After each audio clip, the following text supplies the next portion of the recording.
Hi everyone, welcome to PH Bus News, where you can watch latest news of Philippines entertainment. Please make sure to subscribe to our channel for more videos. Hi guys, welcome back to our channel. Pag-uusapan naman natin muli si Barbie Fortesa.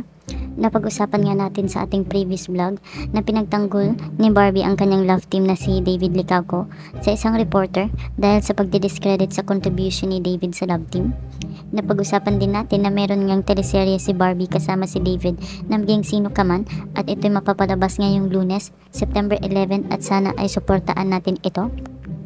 Sa promo nga ng bagong show ni na Barbie, ay sabi ni Barbie ay naumay na daw umano ang dalaga sa paulit-ulit na tanong if nagsiselo si Jack, dahil pareho nga sila ni Jack na nagsasabi na trabaho lang at walang personalan, at full support nga ang kanyang boyfriend sa kanyang career. Ang sabi ng actress na hindi na kailangan pang magbigay ng assurance si Barbie sa kanyang boyfriend na si Jack Roberto na walang mangyayaring something sa kanila ni David Licauco. Ayon kay Barbie, alam niyang trabaho lang ang ginagawa nila ni David, kaya hindi niya kailangan pang ipamukha kay Jack ang kanyang loyalty bilang girlfriend.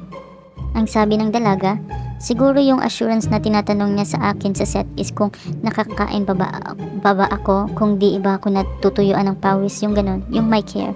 Yung selos wala talaga, so parehas kaming aktor, alam na namin yan. Ipinagdiinan din ni Barbie na wala talaga silang pakialamanan ni Jack pagdating sa diskarte nila sa kanilang career. Hiwalay daw ang personal nilang buhay sa trabaho. Sabi ni Barbie, naging magkarelasyon kami sa parehas na kaming may pinapangalaga ang image at reputasyon, so naging malinaw sa amin pagdating sa karera, walang pakialamanan, pagdating sa trabaho, walang pakialamanan. And ako, I know what I want, alam ko kung anong career path ang gusto ko, so alam ko kung anong dapat kong gawin.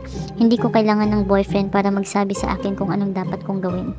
Nakakabilib nga ang going strong na relasyon ng Jack B, at sana'y maging forever talaga ang kanilang pagsasama. Meron nga pong bagong show si Barbie Fortesa kasama si David Licauco na maging sino ka man, at ito'y mapapalabas sa September 11, at sana'y suportaan natin ito. So ano sa inyo dito guys? Comment your thoughts below and don't forget to subscribe to our channel.